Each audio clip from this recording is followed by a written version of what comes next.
Vamos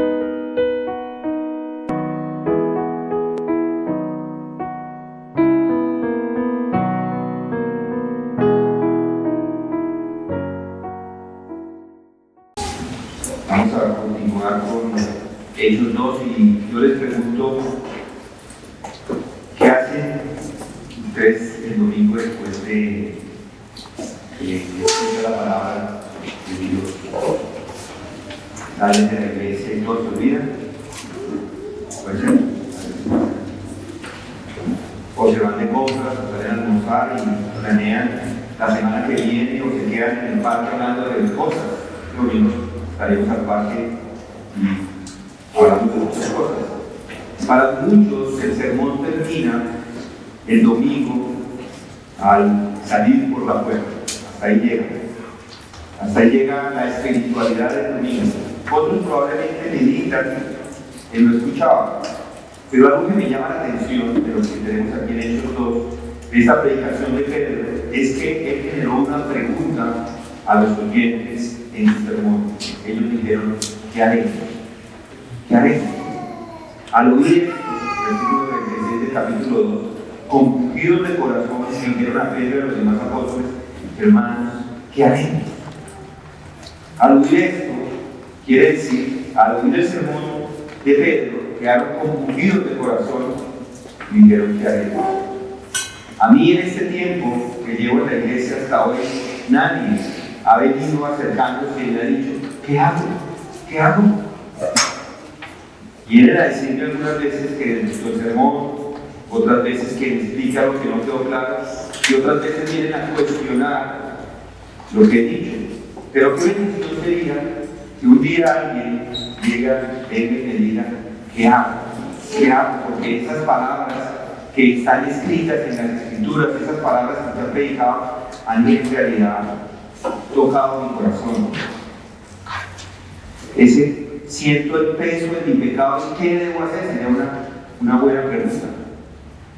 Eso era lo que les pasaba a los oyentes en el tiempo que Pedro predicó este sermón. Y noten cómo él les responde, versículo 38. Y Pedro les dijo, arrepentidos y sed bautizados cada uno de vosotros en el nombre de Jesucristo, para perdón de vuestros pecados, y recibiréis el don del Espíritu Santo, porque la promesa es para vosotros y para vuestros hijos y para todos los que están lejos, para tantos como el Señor nuestro Dios llama. Y con muchas otras palabras testificaba solemnemente y les exhortaba diciendo, sed salvos de esta perversa generación. Hoy vamos a estudiar estos versículos, particularmente el versículo 37. Recuerden que Pedro les está hablando sobre el don del Espíritu. Él les está explicando qué es lo que pasó cuando llegó el Espíritu Santo.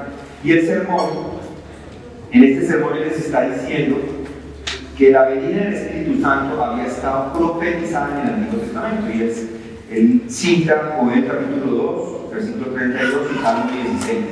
Y ahora les da una respuesta a esa pregunta a los oyentes del sermón. Y él responde a esa pregunta de ¿qué haremos?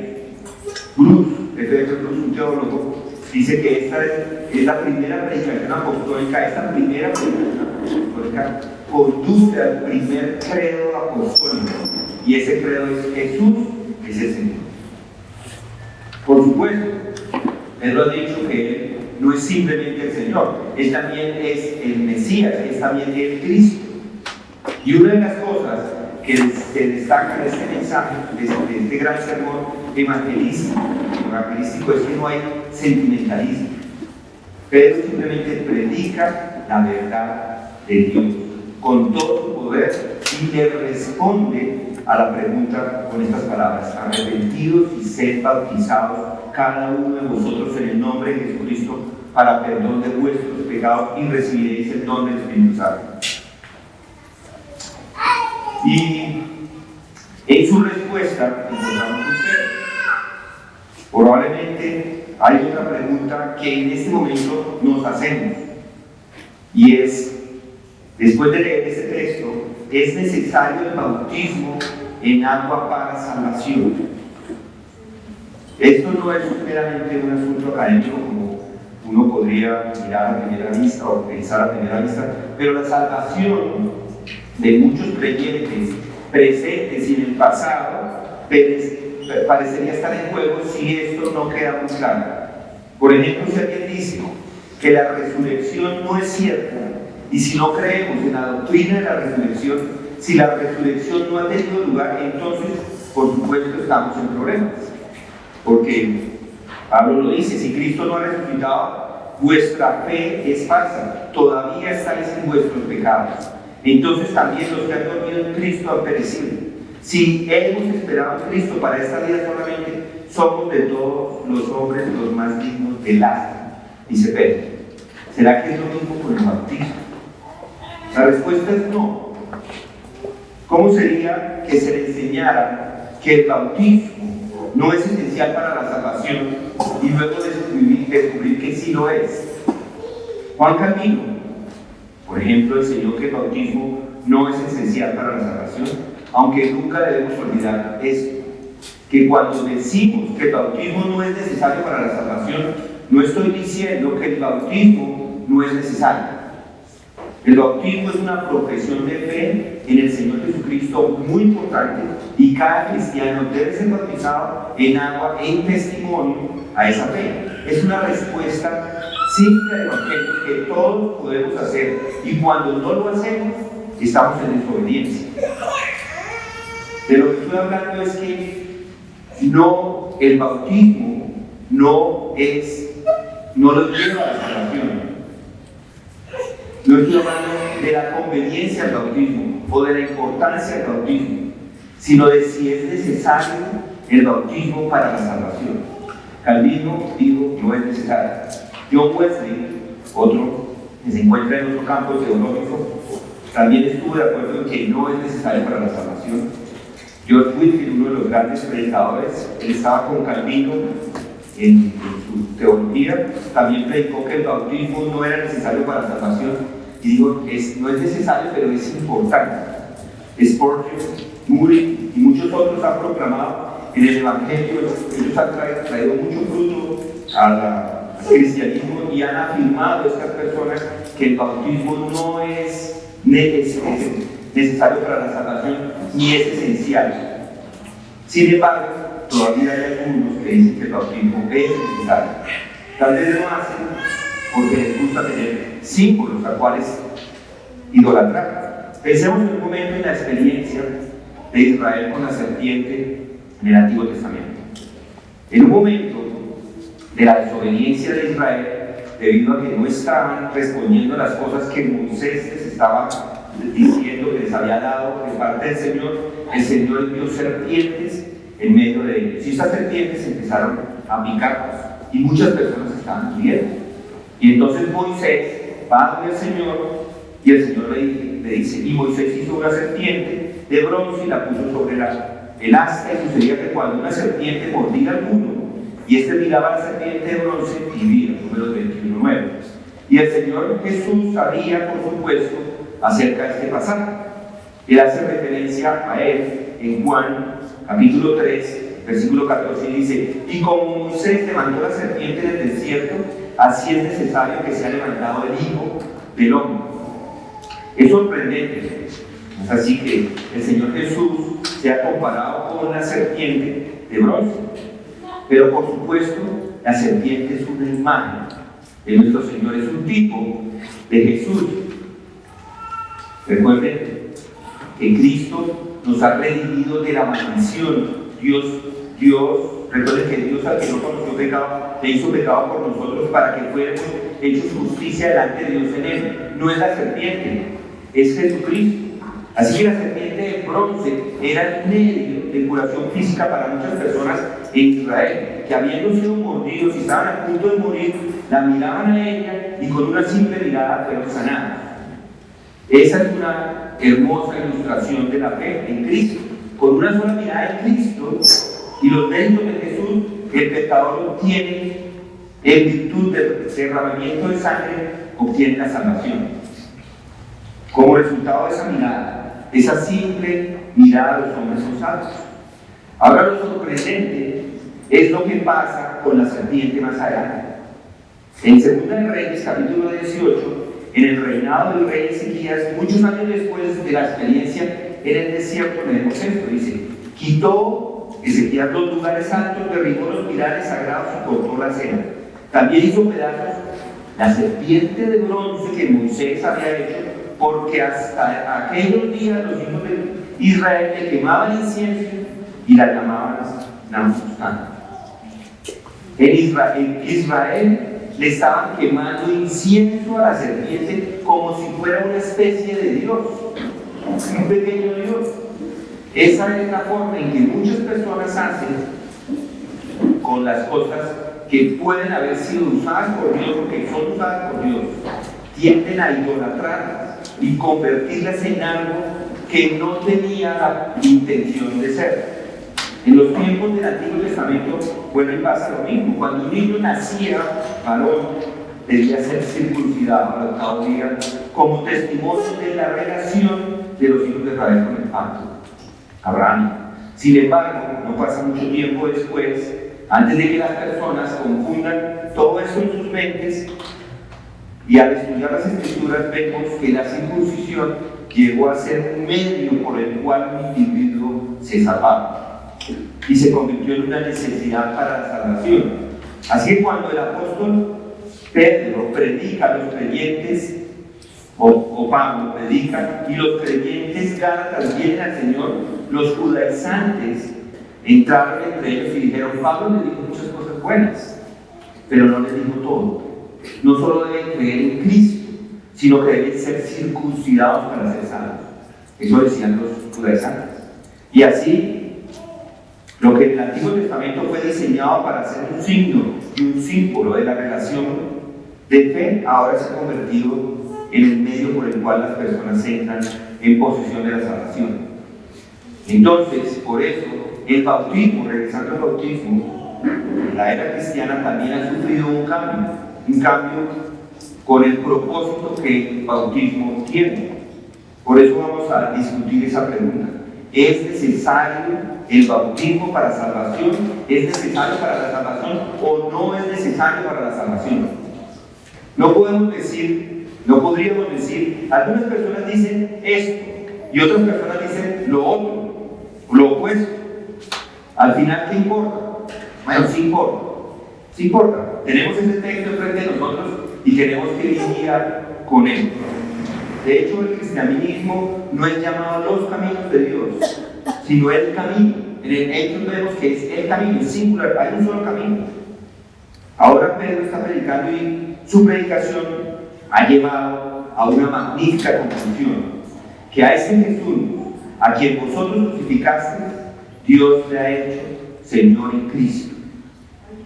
En otras palabras, el Señor Jesús está vivo y está vivo de forma corporal. Y además, Él es el que en el Antiguo Testamento fue profetizado. Las Escrituras lo señalan como el Rey mesiánico. Y esa es la conclusión del sermón de Pedro. El sermón se remonta a la palabra de Dios y fundamentalmente a la actividad del Espíritu Santo que ha sido dada a todas las personas. Así que la palabra y el Espíritu señalan al Señor como el cumplimiento de la palabra profética. Ahora, algo que les pasa a estos hombres, que es diferente y por eso se preguntan a Pedro y a los demás apóstoles: hermanos, ¿qué haremos? Algo les está pasando, y eso es convicción, porque leemos al oír esto compungidos de corazón, y en esto ya meditamos, pero estaban destrozados estas personas en sus corazones, fueron traspasados en sus corazones, y con estas palabras podemos ver lo que les está sucediendo en sus mentes en este momento. Si Jesús de Nazaret es Señor y Cristo, y si lo hemos matado, entonces no hay mayor culpa que podamos tener, porque somos responsables de su muerte. Muerte del Rey mesiánico, del que también es el Cristo, que es el Señor. Ellos se dieron cuenta de esa tremenda carga, de ese tremendo peso que estaban en este momento soportando, y ahora, como apóstol, por medio del poder de Dios, este hombre, Pedro, predica la palabra de Dios, y el Espíritu Santo da entendimiento a estas personas, y a estas personas les llega la carga, la culpa y clamar: hermanos, ¿qué haremos? En cierto sentido, la de Pedro es una predicación diferente a lo que vemos hoy en las iglesias. Hoy se da la invitación a que crean. Yo le invito: crea, por favor, póngase de rodillas, pídale al Señor. No, con la predicación de Pedro todas las personas se voltearon hacia Pedro y dijeron: ¿qué hacemos? ¿Qué hacemos? ¿Qué haremos? Bueno, esa es la señal de una verdadera actividad del Espíritu Santo. Después de todo, es terrible ser juzgado por la ley, porque la ley fue dada para mostrarnos nuestro pecado. Y el apóstol Pablo lo dijo: porque todos los que son de las obras de la ley están bajo maldición, pues está escrito: maldito todo el que no permanece en todas las cosas escritas en el libro de la ley para hacerlas. Así que es terrible ser juzgado por la ley de Moisés. Quizá más terrible ser juzgado por el Sermón del Monte, porque es una interpretación más intensa de esa ley mosaica. En el Sermón del Monte todo lo que nuestro Señor dijo estaba en la ley mosaica, pero Él puso un énfasis al lado interno de la ley, a la parte interna del hombre. Así que no es sorprendente que digan estas personas: hermanos, ¿qué haremos? Y Pedro no responde dándoles las 4 leyes espirituales a todas estas personas. Él no lo hace así, no, sino más bien dio un mensaje simple y al punto: arrepentidos y sed bautizados cada uno de vosotros en el nombre de Jesucristo para perdón de pecados, y recibiréis el don del Espíritu Santo. ¿Saben? Eso debió haber sido inusualmente indescriptible y tranquilizador al mismo tiempo para ellos, porque seguramente se han llenado de angustia, y al darse cuenta de esa culpa, Pedro les calma, les dice: arrepentidos y sed bautizados, porque existe algo que se llama perdón de pecados para personas como ustedes.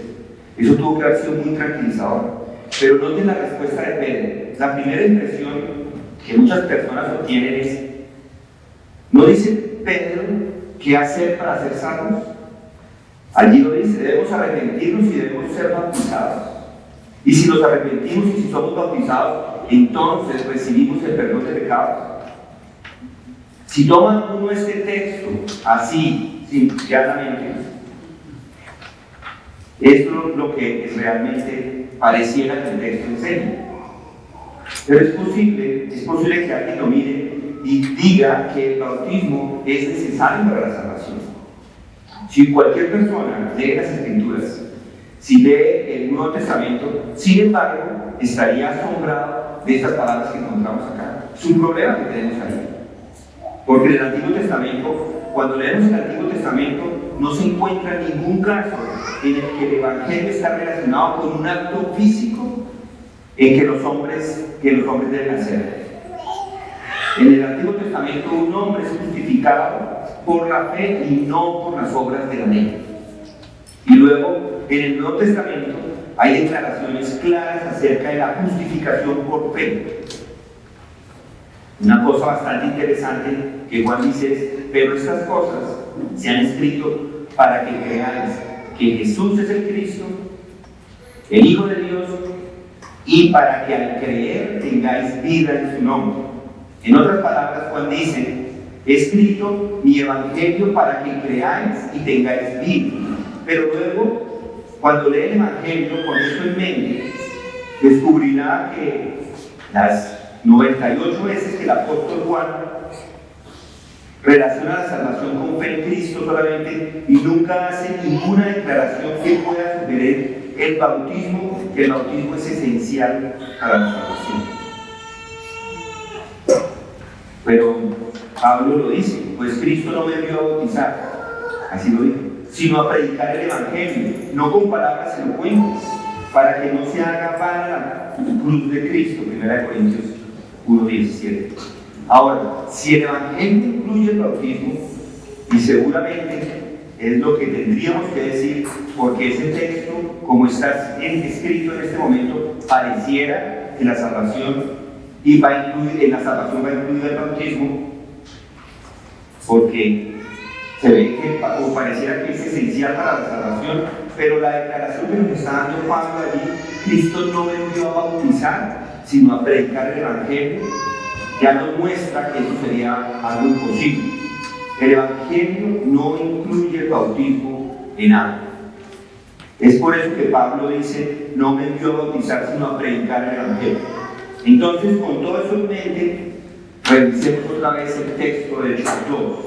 ¿Cómo podemos decir que el bautismo no es esencial para la salvación?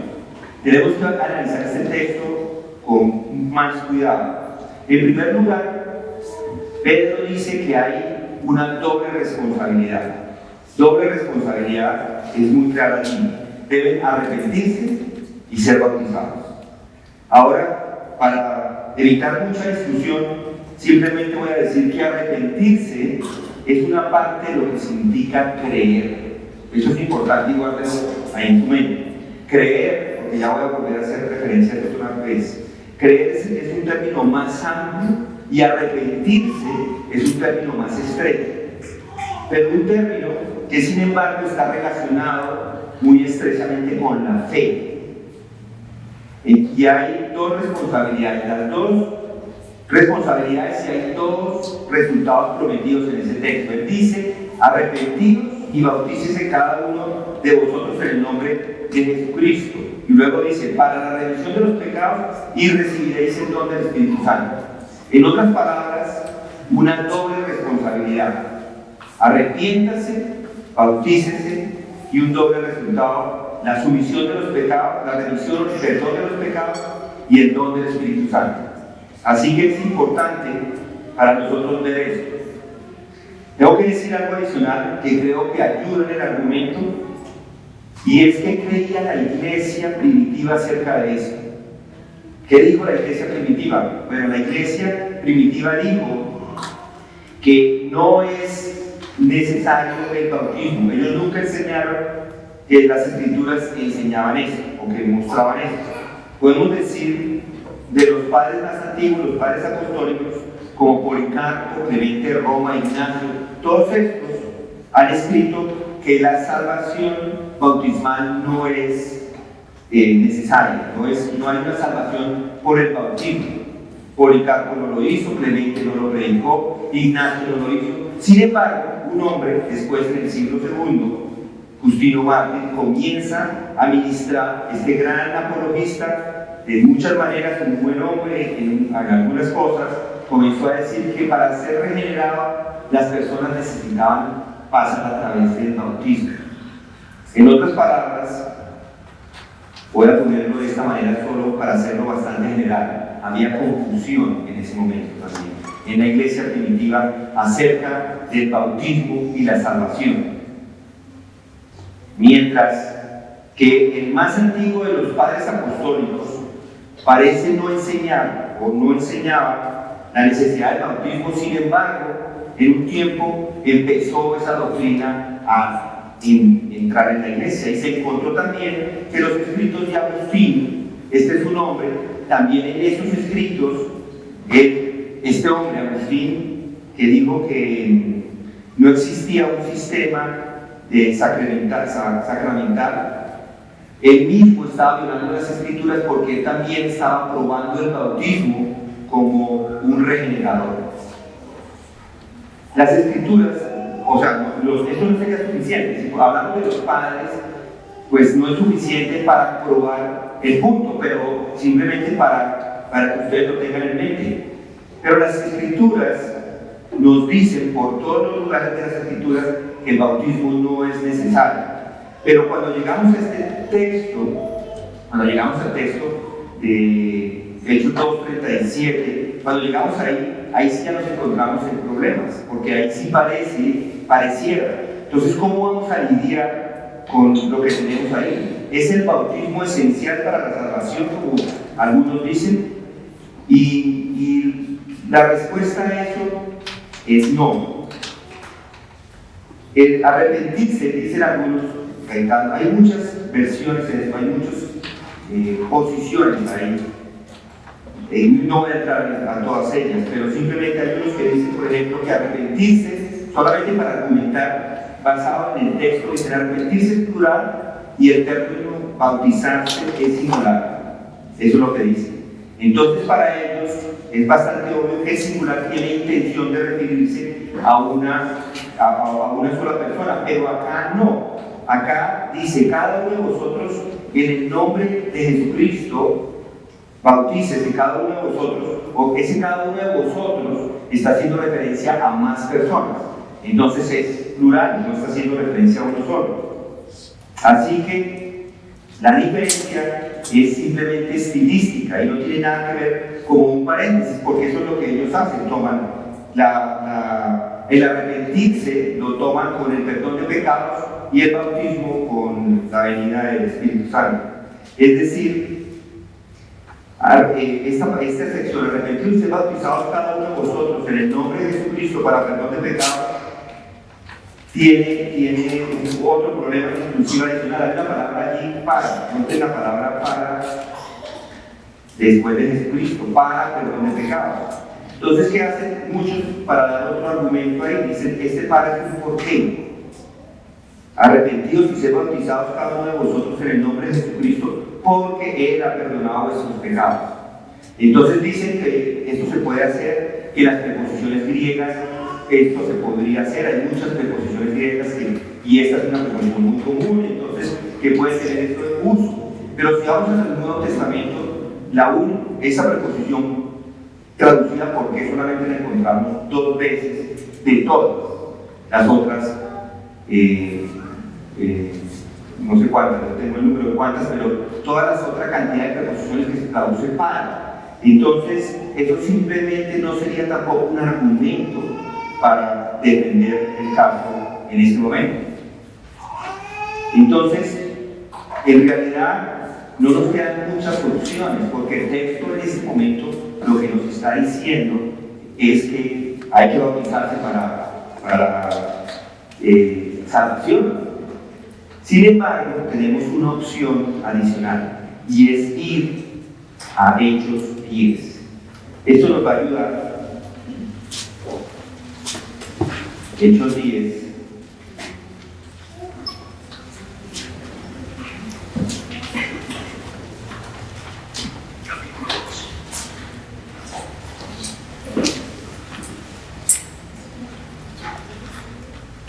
En Hechos 10,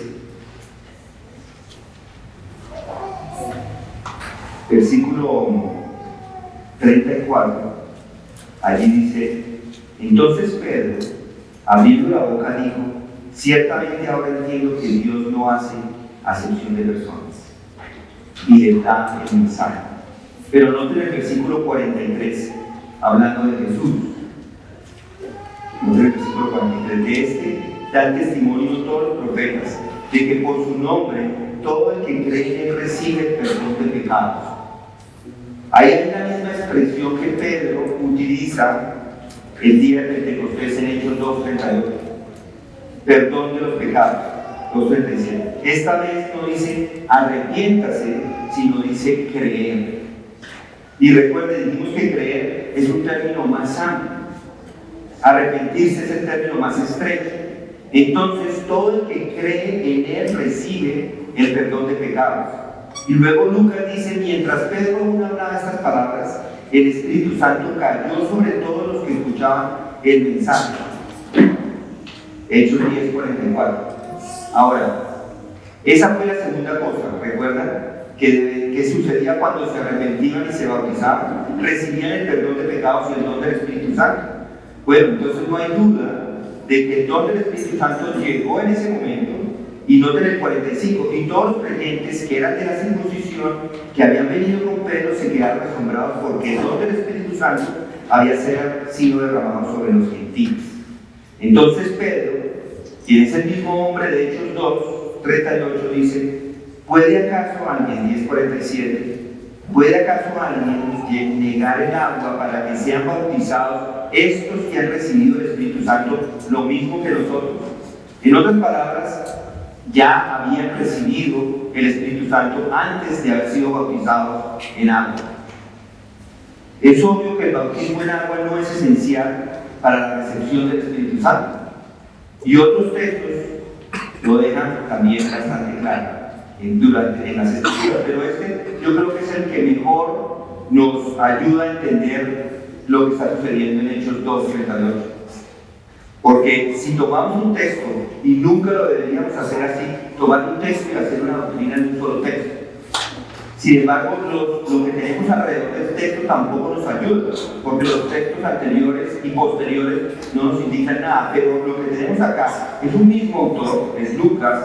Tenemos un Lucas que nos está hablando en Hechos 10, otra vez de lo mismo. En Hechos 10 se expone más el texto y eso nos ayuda a entender Hechos 2:38, porque no podríamos, no hay ninguna, dentro de las escrituras no hay nada que se contradiga en ellas. Entonces ese es un principio hermenéutico, que debemos ir a textos más claros que nos van a dar luz a lo que tenemos acá. Entonces ese término arrepentidos es el término importante acá, no es bautizados. El término importante aquí es arrepentidos. No es la combinación de los dos términos, porque podríamos decir o es arrepentidos o es bautizado, o es arrepentidos y bautizados. El argumento que tenemos acá es que solamente es arrepentirse.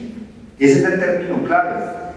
Por eso podemos decir que Hechos 2:38, uno a la luz de Hechos 10, versículo 43 al 48, podemos decir que lo que se dice allí es que solamente se debe arrepentir y nada tiene que ver con el bautismo, que el bautismo no es esencial para la salvación. Y hay otros pasajes, como les digo, pero en relación a lo que tenemos acá, en Hechos 2:38, no enseña a la luz de Hechos 10 que uno se deba bautizar para la salvación. El bautismo es importante, sí, pero no para el perdón de pecados, porque la salvación viene a través de los méritos del Señor Jesucristo, quien ofreció el sacrificio en la cruz por todos los pecadores, y sobre la base de eso, Pedro ofrece una invitación universal para todos. Todo aquel que invoque el nombre del Señor será salvo. Y yo le pregunto, puede que alguno de ustedes esté esta noche ahí, que nunca haya creído en Jesucristo, que nunca lo haya llamado, pero puede invocarlo y ser salvo. O puede poner estas palabras en su boca y decir: Señor, perdóname, he sido pecador toda mi vida. Soy contrario a todo lo que he hecho, todo lo que es contrario a ti, he negado, inclusive te he negado, y yo quiero que tú me salves. Él es bueno y misericordioso a todo el que viene a él, no le echa fuera. Por eso mi oración es que si hay alguno que no sea salvo, que pueda venir a Cristo, que pueda creer y ser salvo. Vamos en este momento a orar. Quiero por favor inclinar su rostro, Padre, en este momento, al leer estas palabras que el apóstol Pedro nos ha dejado y nos ha expuesto, Señor, a tratar nosotros de poder darle un entendimiento a estos textos. Y te agradecemos porque tú nos ayudas por medio de tu misma palabra a tener un entendimiento claro acerca de lo que tú dices en tu palabra. Gracias te damos. Te pedimos si hay alguno en medio de nosotros que no ha creído todavía, sino que tú obres en sus vidas, que transformes sus corazones, que tomes su corazón de piedra, de un corazón de carne. Tú lo pedimos.